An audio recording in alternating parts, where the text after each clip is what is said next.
오늘은 순종이 반드시 순조로움을 보장하지 않는다라는 제목을 가지고 함께 말씀 나누겠습니다. 빌립보서 3장 20절의 말씀에서 사도 바울이 선언하고 있는 것처럼 우리 그리스도인들의 시민권은 하늘에 있습니다. 비록 지금은 세상을 버텨야 살고 있지만 하나님을 섬기는 하나님 나라의 백성이 우리 그리스도인들의 정체라는 것입니다. 그래서 우리 그리스도인들은 하나님 나라의 도래를 사모하고 그 나라가 임할 수 있도록 이 땅에서 준비하며 살아가고 있습니다. 분명 우리 그리스도인들은 십자가를 통해 죄의 권세를 이길 은혜를 경험했고 그 은혜로 새로워진 자들입니다. 우리는 이것을 거듭났다라고 표현하죠. 이처럼 심령이 새롭게 변화된 우리는 그 은혜를 힘입어 이 세상에서 하나님 나라의 도래를 위해서 살아가고 있습니다. 하지만 이 세상은 하나님 나라의 도래를 반기지 않죠. 성도가 새로운 삶의 방식으로 살지 못하도록 옛 습관과 주변 사람들을 통해 우리의 길을, 우리의 걸음을 막아섭니다. 그래서인지 몰라도 그렇게 믿음의 걸음을 내딛지 못하고 넘어지는 그리스도인들을 우리 주변에서 우리는 적지 않게 발견하고 있습니다. 오늘의 본문은 바로와 모세의 대립을 통해 이 땅에 임하는 하나님의 통치와 세상의 권세가 어떻게 충돌하는지를 보여주고 있습니다. 그러므로 우리는 이 본문을 통해 오늘 우리가 이 땅에서 어떤 길을 걸어가게 될 것인지를 한번 가늠해보고 함께 다시 한번 마음을 다잡을 수 있는 결단의 시간이 될 수 있기를 축복합니다. 먼저 1절과 2절 말씀을 통하여서 본문의 배경을 확인해 보겠습니다.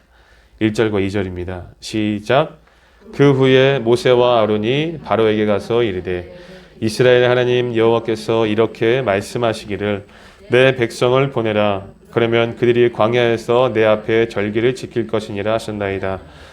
바로가 이르되 여호와가 누구이기에 내가 그의 목소리를 듣고 이스라엘을 보내겠느냐. 나는 여호와를 알지 못하니 이스라엘을 보내지 아니하리라. 아멘. 여기 1절의 말씀을 보시면 모세와 아론이 바로를 찾아가 뭐라고 요구합니까? 이스라엘 하나님 여호와께서 이렇게 말씀하셨다라고 말하면서 이스라엘 백성들을 애굽에서 보내달라고 요청을 합니다. 자, 그런데 이러한 표현은 고대 근동지방에서 어떤 권위 있는 명령을 전달할 때 사용합니다. 구약시대의 선지자들이 전형적으로 이런 표현을 사용하고 있는데요. 이 표현을 통해서 선지자들은 자기들이 전달하는 이 말씀이 사람의 말이 아니라 하나님께서 직접 말씀하신 것이다 라고 증거하기 위해서입니다. 사람의 말이 아니라 사람의 말이라는 것을, 하나님의 말이라는 것을 증거하기 위해서라는 거예요. 이처럼 모세와 아론은 이 여호와의 이름을 앞세워서 바로왕 앞에 찾아가 이스라엘 백성을 애굽에서 내보내달라고 요구하고 있습니다. 모세와 아론의 요청이 아니라 여호와께서 바로에게 직접 명령하신 것 같은 권위입니다. 이처럼 모세와 아론은 그만한 확신을 가지고 이렇게 요구하고 있어요. 그렇지만 바로의 반응은 어떻습니까? 바로는 한마디로 거절했습니다. 뭐라고 이야기하죠? 여호와가 누구이기에 나는 여호와를 알지 못하니 보내지 않겠다라고 이야기해요. 바로의 입장에서는 모세의 말이 굉장히 불합리하다라고 생각했을지도 모르겠습니다. 바로는 여호와가 누구인지 알지도 못했고 알고 싶지도 않았기 때문이죠. 바로는 그저 이스라엘을 애굽 밖으로 데리고 나가겠다라는 말 외에는 어떤 것도 생각하지 않은 것처럼 보입니다. 이러한 생각은 이스라엘 백성들을 이미 자기 소유로 생각하고 있는 것처럼 보이죠. 여호와 하나님이 누구이신지 알려고 하지도 않았고 관심도 없어 보입니다. 굉장히 오만하고 굉장히 완악한 모습을 보여주고 있습니다. 그래서 하나님께서는 바로의 이러한 반응에 어떻게 반응하시냐면 훗날 하나님께서 모세를 통하여서 애굽에 재앙을 내릴 때에 모세에게 바로에게 이렇게 이야기하라고 이야기하죠. 이로 말미암아 내가 여호와인 줄을 알리라. 무슨 말이겠습니까? 애굽에 내리는 재앙을 통해 바로의 완악함이 철저하게 깨어지고 여호와가 누구인지 비로소 알게 될 것이다 라는 말씀이에요. 그리고 그 일은 실제로 이루어지게 되죠. 하지만 하나님께서 보내신 모세와 아론의 태도는 그렇지 않아 보입니다. 당시 하나님께서 바로에게 보여주실 재앙을 예측하지 못한 것 같아요. 바로의 완강하고 단호한 태도에 굉장히 위축되어져 있는 모습을 보입니다. 우리 3절 말씀 한번 읽어볼까요? 3절입니다. 시작. 그들이 이르되 히브리인의 하나님이 우리에게 나타나셨은즉 우리가 광야로 사흘기쯤 가서 우리 하나님 여호와께 제사를 드리려 하오니 가도록 허락하소서. 여호와께서 전염병이나 칼로 우리를 치실까 두려워하나이다. 아멘. 1절에서는 분명 이스라엘의 하나님 여호와라고 소개했지만 바로의 단호하고 완강한 태도에 위축이 되었는지 방금 읽은 3절에서는 히브리인의 하나님이라고 소개합니다. 여기서 히브리인이라는 단어는 애굽인들에게 있어서 야곱의 가족과 관련되어져서 사용된 단어라고 합니다. 지난 시간에 말씀을 통해 확인했듯이 요셉을 통해 은혜를 입은 애굽인들은 처음에는 야곱의 가족들에게 호의적으로 대했지만 요셉을 아는 자들이 사라졌고 정통 애굽의 왕조로 바뀌어지게 되면서 애굽인들은 히브리인들을 적대하고 조롱했습니다. 그래서 모세 당시의 히브리인이라는 단어는 애굽인들이 이스라엘 사람들을 지칭할 때 어떤 쉽게 알아듣기 위한 어떤 조롱 섞인 칭호로만 사용되었고 이스라엘 사람들 내에서는 이 용어를 잘 사용하지 않았다라고 합니다. 오늘날로 말하면 흑인들을 니그로라고 지칭한 어떤 인종 차별적인 단어라고 우리가 생각해 볼 수도 있겠죠. 이처럼 모세와 아론은 바로 이런 바로 왕의 완강한 태도 때문에 위축되어 있는 것을 확인할 수 있죠. 스스로를 히브리인이라고 표현하면서 그렇죠. 그런데 사실 그럴 수밖에 없는 것이 모세와 아론은 바로 왕 앞에 나오기 전에 이스라엘과 장로들 앞에서 이적을 행하고 그들을 설득하여 애굽에서 나갈 준비를 하게 했습니다. 바로 왕 앞에 서기 전에 이스라엘 백성들을 먼저 설득하는 과정을 겪었다는 거예요. 여러분들이 이번 한 주간 하나님의 말씀을 잘 묵상했다면 어떤 내용인지 잘 기억하실 겁니다. 하나님께서 모세를 이스라엘의 인도자로 처음 부르셨을 때 모세가 어떻게 반응합니까? 저는 혀가 둔하고 빳빳하여서 저는 그들을 도저히 설득할 자신이 없습니다. 저는 그럴 만한 능력이 없어요. 다른 사람을 보내주십시오. 라고 이야기합니다. 노했다라는 거예요. 이스라엘 백성들은 분명히 내 말을 듣지 않을 것이다 라고 이야기했어요. 하지만 하나님께서 뭐라고 말씀하십니까? 내가 너와 함께 하겠다 라고 약속하셨고 조력자인 아론을 붙여주셔서 하나님이 말씀하신 대로 이스라엘의 장로들과 이스라엘 백성들을 설득할 수 있게 되었다는 거죠. 그 내용이 4장 31절 말씀에 나오죠. 오늘 본문 바로 윗절인 4장 31절의 말씀에 보면 백성이 믿으며 여호와께서 이스라엘 자손을 찾으시고 그들의 고난을 살피셨다 함을 듣고 머리 숙여 경배하였더라. 아멘. 모세가 처음에는 노했다가 그렇죠? 하나님의 명령대로 순종했더니 놀라운 결과를 경험하게 되었습니다. 그래서 모세는 이렇게 생각했을지도 모르겠어요. 아, 하나님이 하시면 되는구나. 자신감이 붙었을 거란 겁니다. 그래서 바로 왕 앞에 가서 하나님의 말씀을 전하면 이 바로가 즉시 보내주실 것이다 라고 생각했을지도 모르겠어요. 하지만 바로의 반응은 모세의 생각과는 전혀 달랐습니다. 너무나 단호하고 완강해서 이 모세와 아론이 위축될 수밖에 없는 거죠. 그래서 바로의 단호함에 압도당한 모세와 아론은 우리가 섬기는 히브리인의 하나님이라고 소개하면서 만약 우리를 보내지 않으면 우리가 여호와께서 내리신 전염병이나 칼로 심판을 받게 될 것이다 라고 이야기합니다. 이 말의 뜻은 무슨 뜻이냐면 만약 우리가 광야에 나가서 제사 드리지 않으면 여호와의 명령에 불순종한 우리는 전염병과 칼에 대한 심판을 받게 됩니다. 그렇게 되면 애굽의 입장에서는 우리가 사흘 동안 일하지 못한 손해보다 더 큰 손해를 보게 될 것이기 때문에 우리를 보내주십시오 라고 요청하고 있는 거예요. 1절에서 확신 있게 요구하던 그들의 태도가 어느새 그 확신이 사라지고 권력자에게 호의를 베풀어 달라고 간청하는 모습으로 바뀌어져 있다는 겁니다. 이 바로의 입장에서 봤을 때 이들의 바뀐 태도를 보면 어떻게 생각하겠습니까? 처음에는 단호하게 이야기했다가 그렇죠? 이 바뀐 태도를 보면 어떻게 생각하겠어요? 그들의 요청이 더 시시하게 여겨질 뿐만 아니라 오히려 배가 부르다라고 생각하지 않겠습니까? 이 녀석들 봐라 라고 생각하겠죠.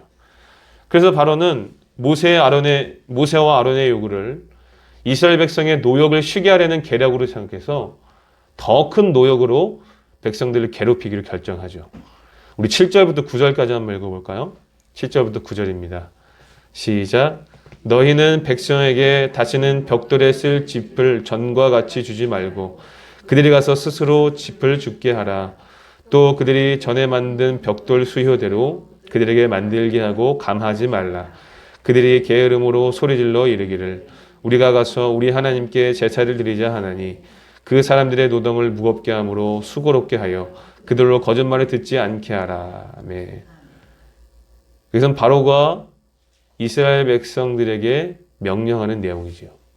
이전에는 벽돌을 만들 때 필요한 짚을 구해줬었는데 이제는 스스로 짚을 구하라고 명령할 뿐만 아니라 만들어야 할 벽돌 수도 줄여주지 않았습니다. 강도 높은 노역을 통해 아예 나갈 생각 자체를 못하게 만들려는 겁니다. 모세와 아론의 요구가 잘못되었다는 것을 스스로 인식하게 만들려고 하는 아주 고약한 명령이죠. 결국 이 강도 높은 노역 때문에 이스라엘 자손의 기록원들, 즉 작업 관리자들이 바로에게 억울함을 호소해요. 그 내용이 15절과 16절의 말씀에 기록되어 있죠. 우리에게 이 벽돌을 만들 짚을 주지도 않았으면서 벽돌을 만들려고 하는데 이건 너무 불합리합니다. 심지어 이 벽돌의 수를 줄여주지도 않으면서 어떻게 우리가 이것을 감당할 수 있겠습니까? 이 당신의 명령 때문에 우리가 매를 맞고 있습니다라고 호소하죠. 도저히 불가능한 일이라고 호소하고 있는 거죠. 그러나 바로는 이 일이 모세와 아론의 요구 때문이라는 사실을 주지시키며 그들을 단호하게 돌려보냅니다. 너희들이 하는 일이 얼마나 배가 부르길래 모세와 아론이 찾아와서 이런 요구를 했겠느냐라는 거죠. 그런 생각이 들지 않도록 노역을 더 강하게 했다는 겁니다.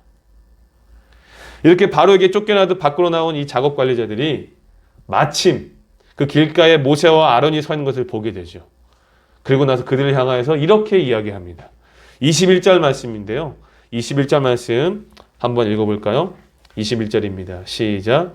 그들에게 이르되 너희가 우리를 바로의 눈과 그의 신하의 눈에 미운 것이 되게 하고 그들의 손에 칼을 주어 우리를 죽이게 하는도다. 여호와는 너희를 살피시고 판단하기를 원하노라. 아멘. 이 작업 관리자들은 모든 책임을 지금 누구에게 돌리고 있습니까? 모세와 아론에게 돌리면서 불평과 원망을 지금 쏟아내고 있습니다. 누구 때문이다라는 거예요? 그들이 이토록 고생하는 것이 모세와 아론 때문이라는 겁니다. 너희들이 바로 왕에게 이렇게 요구하지 않았다라면 우리가 이렇게 고생할 이유가 없다라는 겁니다. 근데 사실 이들의 이러한 태도가 얼마나 이중적인 모습인지 모르겠어요. 4장 31절의 말씀에 기록되어 있는 것처럼 불과 얼마 전까지만 해도 이들은 모세와 아론의 이야기를 듣고 하나님께 머리 숙여 경배하며 감사했습니다. 하나님께서 우리의 고난을 살피사 우리를 구원하시려고 하시나 보다 라고 믿었다라는 거예요. 그러나 이전보다 더한 고난과 어려움이 처하자 그들의 태도가 순식간에 바뀐 것입니다. 그런데 이들은 그렇다 쳐도 모세의 태도도 마찬가지예요. 이들의 원망과 불평을 들은 모세가 하나님께 이렇게 호소합니다. 22절과 23절 말씀 한번 읽어볼까요? 5장 22절과 23절입니다. 시작. 모세가 여호와께 돌아와서 아뢰되 주여 어찌하여 이 백성이 학대를 당하게 하셨나이까? 어찌하여 나를 보내셨나이까? 내가 바로에게 들어가서 주의 이름으로 말한 후로부터 그가 이 백성을 더 학대하며 주께서도 주의 백성을 구원하지 아니하시나이다. 아멘. 모세는 그저 하나님의 명령하신 대로 순종했을 뿐인데 좋은 결말이 아니라 이렇게 해를 당하게 되었다라고 원망하고 있습니다.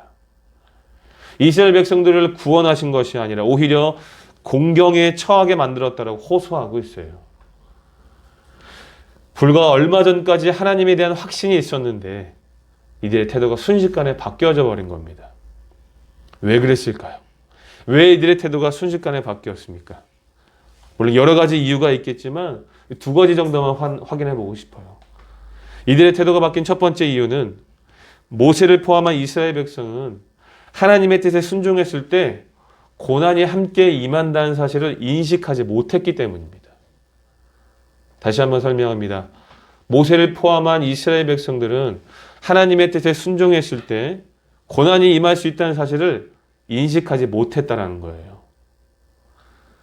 사실 하나님께서 모세를 바로 왕에게 보내실 때에 분명 바로가 그들을 보내지 않을 것이다라고 하나님은 모세에게 예고해 주셨습니다.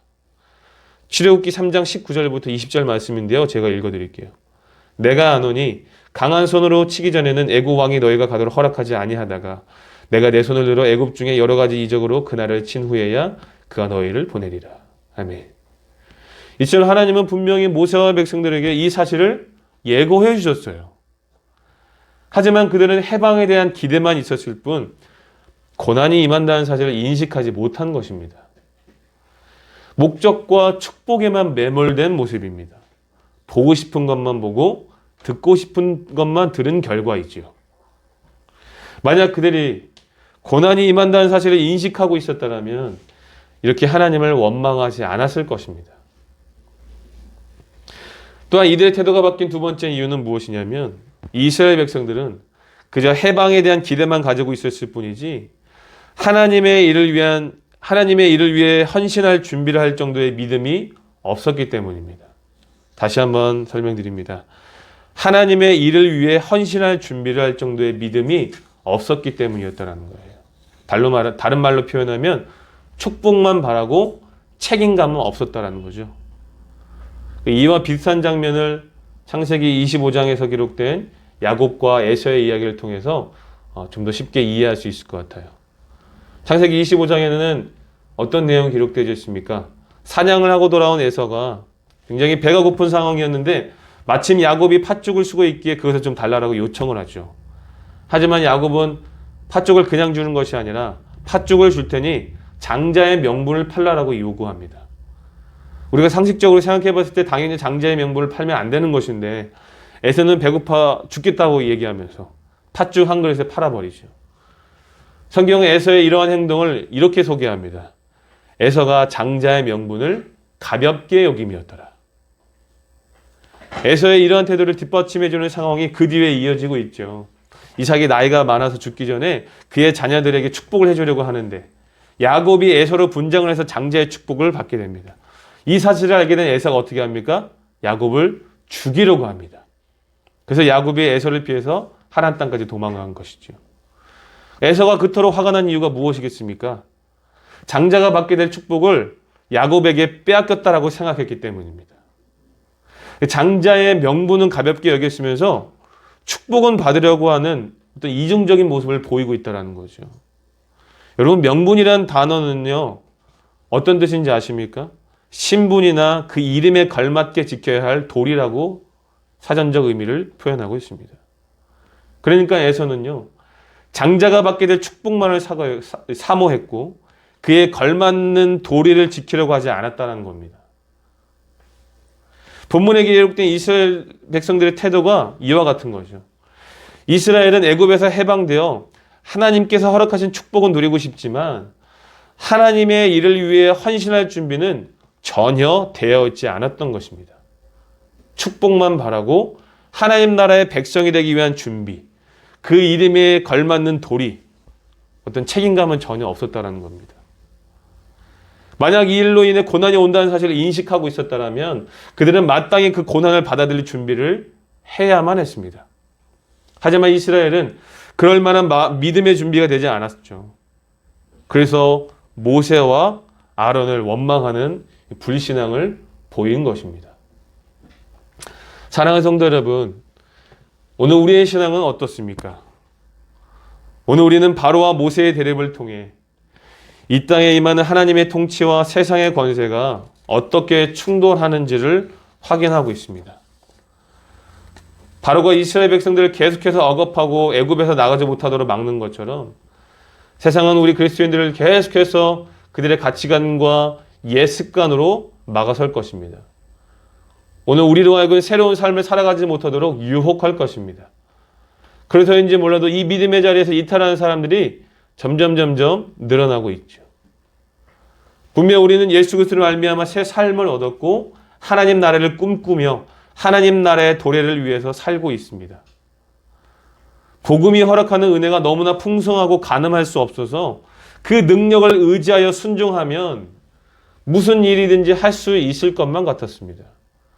순종이 능력이라 믿고 살고 있다는 거예요. 하지만 현실은 그렇지 않다는 것을 느낍니다. 믿음으로 살면, 말씀 따라 살면 하나님이 예배해 놓으신 놀라운 일들이 이루어질 것 같았지만 오히려 세상은 더욱 거칠게 우리를 몰아붙이고 있습니다. 생계의 어려움을 겪을 수도 있고 관계의 아픔을 겪을 수도 있습니다. 하나님의 뜻으로 알고 시작한 일임에도 불구하고 뜻대로 되지 않을 때가 있고 심지어 모세와 이스라엘 백성들의 관계처럼 함께 마음으로 동조했던 사람들도 어느 순간 등을 돌리는 일도 경험할 수 있습니다. 그럴 때마다 우리는 어떻게 반응해야 되겠습니까? 그럴 때마다 우리는 예수님이 그의 제자들에게 하신 말씀을 기억해야 합니다. 요한복음 15장 19절에서 예수님은 제자들에게 이렇게 말씀하셨습니다. 너희가 세상에 속하였으면 세상이 자기의 것을 사랑할 것이나 너희는 세상에 속한 자가 아니요 도리어 내가 너희를 세상에서 택하였기 때문에 세상이 너희를 미워하느니라. 아멘. 우리가 예수님께 택함을 받아 하나님의 백성이 된 순간 세상이 우리를 알아주고 인정해 주는 것이 아니라 세상이 너희를 미워하게 된다라고 말씀하고 계세요. 그래서 예수님의 제자 요한도 요한일서 3장 13절에서 이렇게 이야기를 하죠. 형제들아 세상이 너희를 미워하여도 이상히 여기지 말아라 라고 권면했어요. 이처럼 세상은 우리 그리스도인들을 통해 도래하게 될 하나님 나라를 미워하고 끊임없이 막아설 것입니다. 우리는 이 사실을 항상 인식하고 있어야 합니다. 세상에서 하나님의 백성으로 살아갈 때에 여러 가지 역경들과 고난이 동반한다는 사실을 반드시 인식하고 있어야 된다는 거죠. 이상하게 생각하지 말라는 겁니다. 이것은 아주 중요한 문제입니다. 왜 그렇습니까? 이것을 인식하는 것은 아주 중요한 문제예요. 왜 그랬습니까? 왜 그렇습니까? 첫 번째 이유는 이것을 인식하고 있어야만 하나님을 원망하지 않을 수 있습니다. 그렇죠? 두 번째 이유는 단순히 하나님을 원망하는 수준이 아니라 세상이 우리 그리스도인들을 미워하는 것을 통해 하나님의 나라가 도래하고 있다는 것을 깨닫고 감사할 수 있기 때문이에요. 세상이 우리를 미워하는 것이 하나님의 나라가 도래하고 있다는 증거가 된다는 겁니다. 그래서 우리는 인식하는 수준을 넘어서서 하나님 나라를 위해 헌신할 준비를 해야 합니다.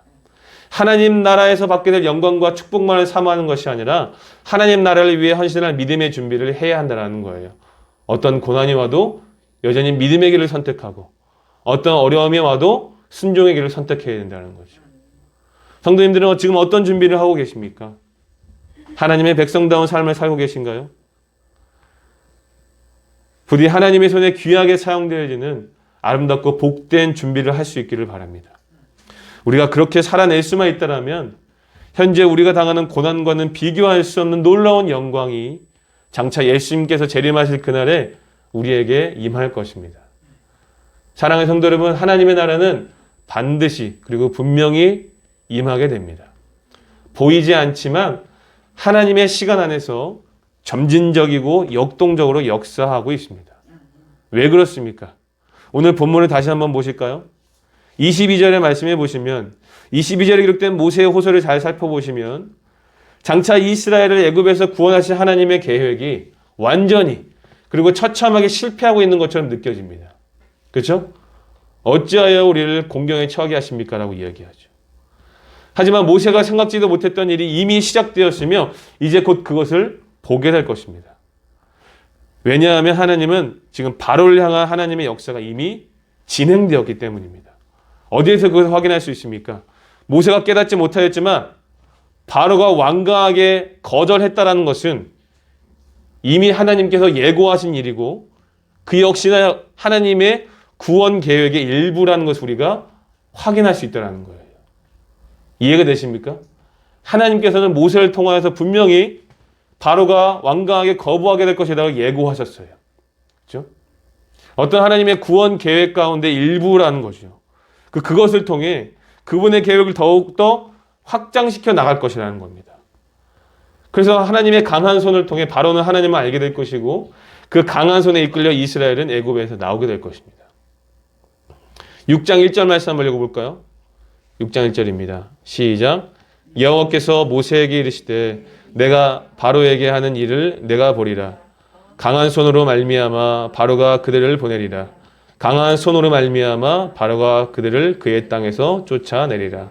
아멘.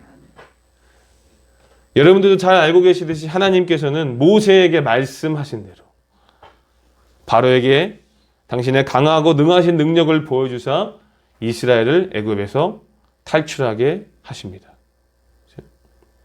눈에 보이진 않지만 여전히 고난이 있지만 하나님의 시간 안에서 하나님의 나라는 점진적이고 그리고 강력하게 역사하고 있다는 거예요. 그러므로 우리 그리스도인들도 현재 우리가 당하는 세상의 미움 앞에 이상하게 여기지 말고 보이지 않지만 점진적이고 역동성 있게 역사하신 하나님의 나라를 기대하면서 어떠한 상황 가운데서도 믿음으로 순종할 수 있어야 합니다. 이제 말씀을 정리하겠습니다. 모세는 하나님의 말씀에 순종하여 바로에게 하나님의 뜻을 전달하죠. 분명 그는 이스라엘 백성들과 장로들의 순종을 통해 하나님의 나라가 힘차게 이루어질 것처럼 보였습니다. 그래서 바로 앞에서도 담대하게 하나님의 뜻을 전할 수 있었던 것이죠. 하지만 현실은 그렇지 않았습니다. 현실이 나아지기는커녕 오히려 더욱 악화되고 말았습니다. 이처럼 우리는 본문을 통해 하나님의 뜻에 순종했다라고 해서 반드시 순조로움이 보장되지 않는다는 것을 확인했어요. 또한 세상은 하나님의 나라가 도래하는 것을 필사적으로 막아선다는 것도 확인했습니다. 그것이 정상적인 반응이라는 것을 확인했어요. 그러므로 우리는 세상에서 미움을 받을 때에도 예수님의 말씀을 기억하여 하나님을 원망하거나 그리고 우리가 미움받는 것을 이상하게 여기지 아니하고 하나님 나라를 위해 헌신할 준비를 해야 합니다. 낙심하거나 포기하지 말고 끝까지 순종의 길, 믿음의 길을 선택할 수 있어야 합니다. 그것이 십자가를 경험한 자의 삶 아니겠습니까? 사랑하는 성도 여러분, 지금 성도님들은 하나님의 말씀을 따라 살고자 할 때, 하나님의 백성으로서 살아가고자 할 때 겪는 어려움이 있으십니까? 그럼에도 불구하고 우리가 끊임없이 이 믿음의 길을, 이 순종의 길을 선택해야 하는 이유가 무엇입니까? 그 이유가 무엇이에요? 하나님의 나라는 반드시 도래하기 때문입니다. 보이지 않지만 하나님의 시간 안에서 점진적이고 역동적으로 이루어진다는 사실을 믿으시기 바랍니다. 그래서 부디 하나님의 손에 귀하게 사용되어지는 어떠한 상황의 어려움과 고난 속에서도 믿음으로 순종할 수 있는 아름답고 복된 준비를 할 수 있기를 축복합니다. 다시 한번 오늘 본문을 통하여서 마음을 다잡을 수 있기를 바랍니다. 하나님 나라를 위해 우리가 세상에서 미움받기를 자처하며 믿음과 순종으로 그날을 준비하는 복되고 아름다운 인생이 될 수 있기를 예수님의 이름으로 축복합니다. 아멘.